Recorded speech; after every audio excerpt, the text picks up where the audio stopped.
great extent, the personality of the African American today has been shaped by our desires to escape the memory of the slave experience, to deny its existence.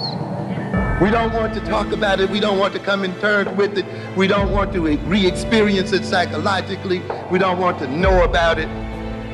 And therefore our lives becomes defined by eternal escape and avoidance of reality and of history and of a knowledge of who we are and how we came to be who and what we are. And consequently, we cannot act upon the reality of our history, and we guide our behavior and define ourselves in terms of a fantasy as history and a misinterpretation of reality. This is what it is. Yes. How did we get this religion we talked about earlier?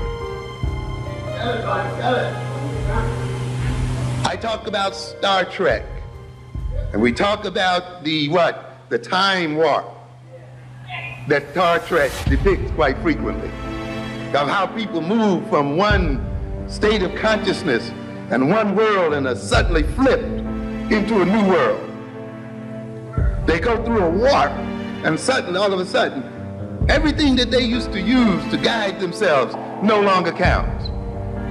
The language that they used to speak can no longer be understood in the new world. The values that they used to guide their behavior are no longer workable.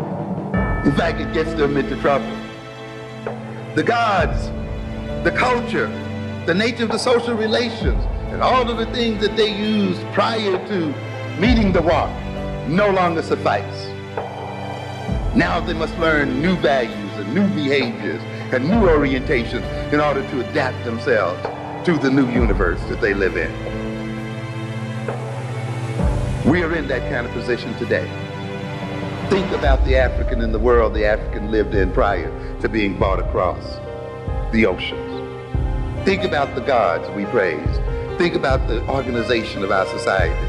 Think about the languages that we spoke, the food that we ate, the dress that we wore, the music, the songs, the dance, and all of those things that defined us as African people. And think how horrendous it must have been for us to be thrown into this world where there was a whole new language, a whole new social hierarchy, a whole new set of authorities, people pushing you around who you don't understand, people who are putting strange tools in your hands, people who are trying to get you to relate to them and to relate to each other in a very different kind of way from what you're used to relating to. Think about the stress and the confusion, and think about the abuse. Think about the horror of that situation our parents and great-grandparents were put in. And there was somebody that said then, if you pray to this God, if you talk this way, if you dress this way, if you relate this way, you'll get a greater sense of security. Your anxiety will be reduced. You will feel good, and you'll be able to withstand the pain of your existence. And the God then that I'm going to hand you is one that I have created for you. And a theology that comes with it is one that I have created so that you will continue to serve me as you continue to serve it. And we come to believe in the veracity of that God and that religion. Why?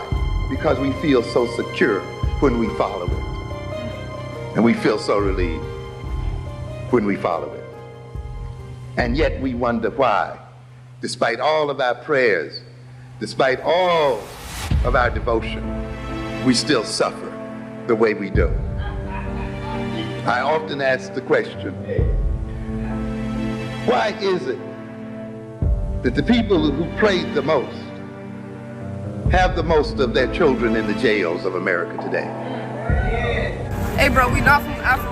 We from right here. We from right here. You from America? Who land is this?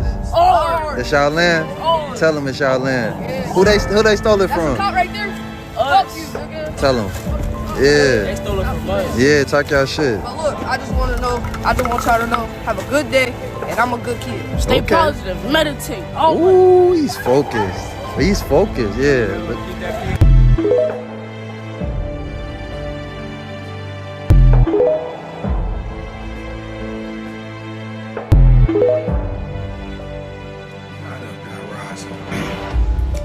see in the video these damn pretendian Atlanteans. Pretendians, now they are Atlanteans. Because first you said you came from Egypt, which is here in America. The whole land of America was Egypt. Remember that? Not that which they carved out and called the Middle East. Right? Like we always said, where's the Middle West? Where's the Middle South? Where's the Middle North at? Since we got the Middle East. I'm dealing with the Suez Canal and how they literally, right, numerically carved Africa out of, carved Egypt out of Africa to make it appear less larger, let alone a Mercator, right, map, and then dealing with the actual map that's a little better, which is the Peters projection. Ain't that something? But when the fuck did y'all become Atlanteans? I thought y'all ass was Egyptians. Like, this argument is going way, this shit is getting out of hand. And then you want to use your Rubas, basically their language, West African verbiage, rhetoric, which is Ashe, right? ASEACHEAHSHEE.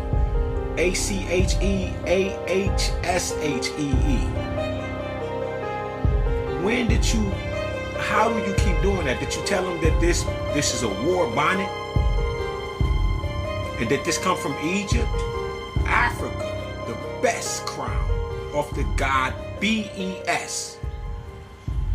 Did you tell them that those bells around the world were called best bells? You want them to stroke your ego so motherfucking bad that you allow them to go without what we call world history knowledge. You're just gonna let them go and just let them, and you're gonna say, man, you know that ain't what they, but you don't want to get into it with them, huh? You're just gonna let them go along, right? Tell the police, fuck you. And you know we got megalithic structured targets on our goddamn backs. And they children. Them are children. Those are damn children, bro. You proud of that shit? The very term that you, this how you know y'all pieces of shit. We gonna unroll the motherfucking corn. Cause you motherfuckers is out of order. Everything you do is for $1. It's for a like, a bean, a diamond, or whatever else you get paid on this motherfucker. But you are weak. You about this big. I'm gonna keep that 1,000.